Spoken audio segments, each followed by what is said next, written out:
how to remove password protection from an Excel file. Hey guys, in today's video, I'm going to show you how to remove password protection from an Excel file. Just make sure to stick with me till the end so you don't miss any steps. Alright, here's the Excel file I want to remove the password from.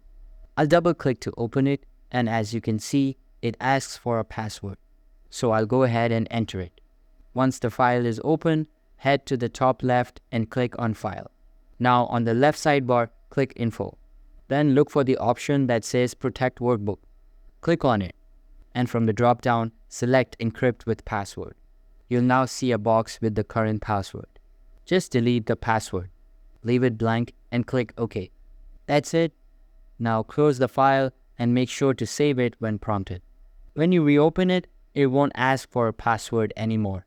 If this helps you out, please hit that like button and consider subscribing for more useful Excel tips.